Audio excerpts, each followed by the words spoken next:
sahabat belajar, salam literasi. Berjumpa dengan Bu Prami. Sudah siap untuk menyimak materi kali ini? Apakah ada di antara kalian yang pernah melihat jamur atau bahkan pernah makan jamur?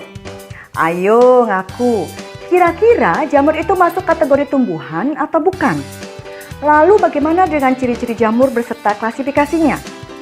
Yuk kita cari tahu di pembahasan berikut ini. Dalam video ini, kita akan bersama-sama belajar tentang jamur atau fungi, ciri-ciri, cara reproduksi, dan peranannya, yang merupakan materi pelajaran biologi di kelas 10. Adapun indikator pencapaian kompetensinya adalah 1. Menjelaskan ciri-ciri, cara hidup, habitat, dan reproduksi jamur. 2. Menyebutkan contoh-contoh jamur, baik yang menguntungkan maupun yang merugikan. Mari kita bahas satu persatu. Sahabat belajar, apakah jamur itu termasuk tumbuhan? Kalau kalian pikir jamur itu tumbuhan, eits, kalian salah. Jamur masuk ke dalam kategori fungi. Kenapa? Karena jamur tidak mempunyai klorofil, sehingga tidak mampu menghasilkan makanannya sendiri. Jadi, jamur dijadikan kategori baru yang bernama fungi. Nah, seperti apa ya ciri-ciri jamur? Ciri-ciri jamur diantaranya yaitu merupakan organisme eukariotik, memiliki dinding sel, tidak memiliki klorofil, sehingga jamur tidak dapat membuat makanannya sendiri yang berupa bahan organik. Sehingga jamur memiliki sifat heterotrof. Jamur juga memiliki hipa yang merupakan suatu benang-benang halus yang ada pada jamur. Dan jamur juga melakukan reproduksi baik secara seksual maupun aseksual. Jamur memiliki ukuran uniseluler yang lebih banyak dalam ukuran mikroskopik dan juga ukuran multiseluler bisa dalam ukuran mikroskopik maupun makroskopik. Bentuk tubuh jamur bervariasi dari yang berbentuk oval sampai yang berbentuk benang atau membentuk tubuh buah pada jamur multiseluler. Jamur yang berupa benang membentuk lapisan seperti kapas, bercak, atau embun tepung pada permukaan substrat tempat hidupnya. Misalnya pada buah dan makanan. Tubuh buah jamur beragam seperti mangkuk, payung, setengah lingkaran, kuping, atau bulat. Jamur multiseluler memiliki sel-sel memanjang berupa benang-benang yang disebut hipa. Hipa ada yang bersekat dinamakan septa, ada juga hipa yang tidak memiliki septa, sehingga tubuh jamur tersebut merupakan hipa panjang dengan banyak inti. Lanjut, nah di manakah sahabat bisa menemukan jamur? Ya, tepat sekali. Tempat hidup jamur yaitu bisa di tempat basah atau lembab di daratan, organisme atau sisa-sisa organisme di laut atau air tawar, lingkungan asam, dan konsentrasi gula tinggi. Sedangkan cara hidupnya bisa sebagai pertama, saprofit. Jamur ini memperoleh zat organik dari sisa-sisa organisme mati dan bahan tak hidup. Jamur ini berperan sebagai pengurai atau dekomposer utama. Penguraian oleh jamur menyebabkan pelapukan dan pembusukan. Kedua, sebagai parasit, jamur ini memperoleh zat organik dari organisme hidup lain. Jamur dengan sifat ini merugikan organisme inangnya karena dapat menyebabkan penyakit. Ketiga, mutualisme. Jamur ini saling menguntungkan dengan organisme inangnya.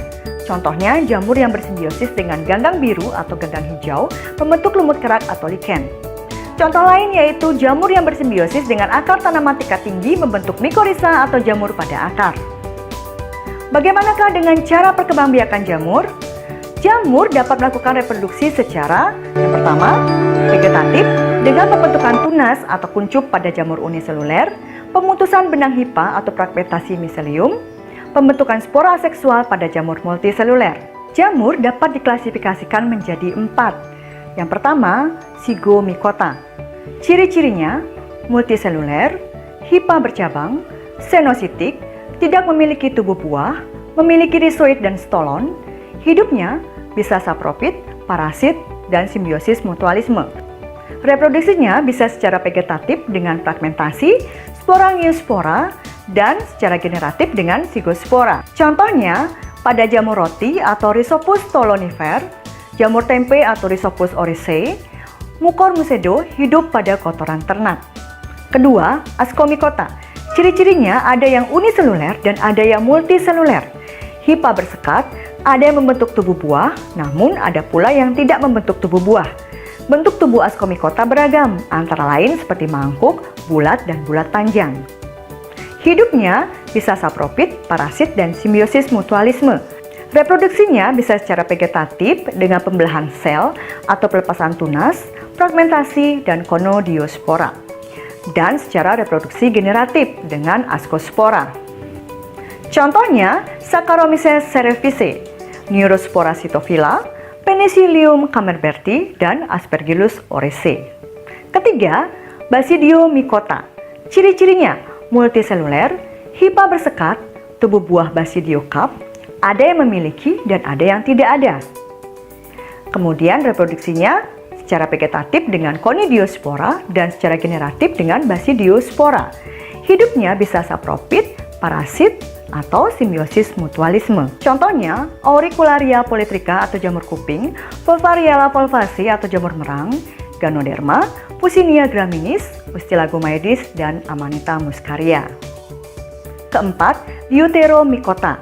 Reproduksinya secara vegetatif dengan menghasilkan conidia atau menghasilkan hipa khusus disebut conodiophore. Sedangkan reproduksi secara generatif belum diketahui, sehingga jamur ini disebut dengan jamur imperfecti atau jamur tidak sempurna.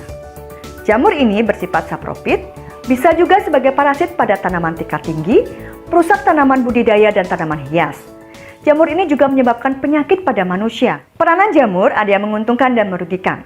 Yang menguntungkan contohnya Rhizopus oligosporus atau jamur tempe, Saccharomyces cerevisiae sehari-hari dikenal sebagai ragi, Neurospora cytophila atau jamur oncom, Penicillium chrysogenum penghasil antibiotik penicillin, Penicillium camemberti dan Penicillium requerforti berguna untuk mengharumkan keju.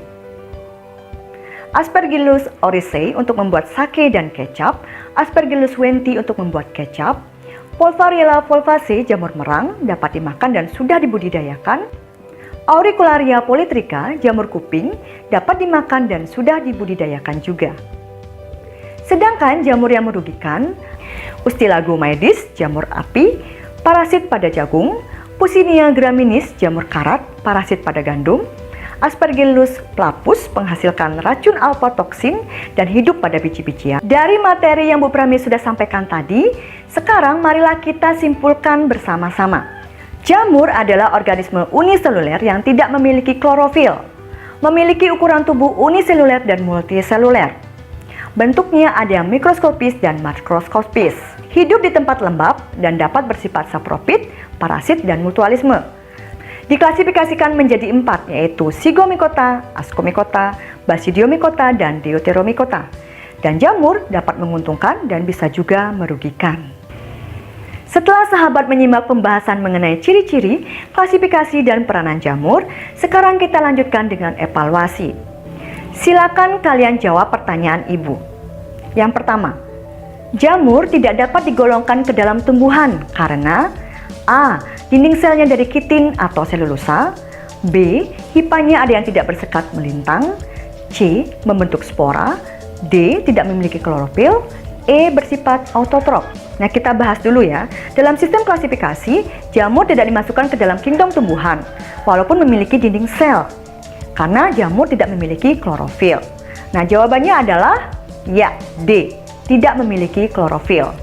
Saccharomyces memiliki kemampuan A. Mengubah gula menjadi alkohol, B. Mengubah tepung menjadi asam cuka, C. Mengubah alkohol menjadi asam cuka, D. Mengubah asam cuka menjadi alkohol, E. Mengubah asam cuka menjadi karbon dioksida. Pembahasannya, Saccharomyces adalah jenis jamur yang banyak digunakan untuk fermentasi makanan seperti tape dan sake, karena jamur ini mampu mengubah gula menjadi alkohol. Jadi, jawabannya adalah A. Mengubah gula menjadi alkohol. Demikianlah video pembelajaran kita kali ini. Semoga pembahasan mengenai materi jamur bisa memberikan manfaat untuk sahabat belajar semua. Sampai jumpa lagi pada materi yang lainnya. Salam literasi.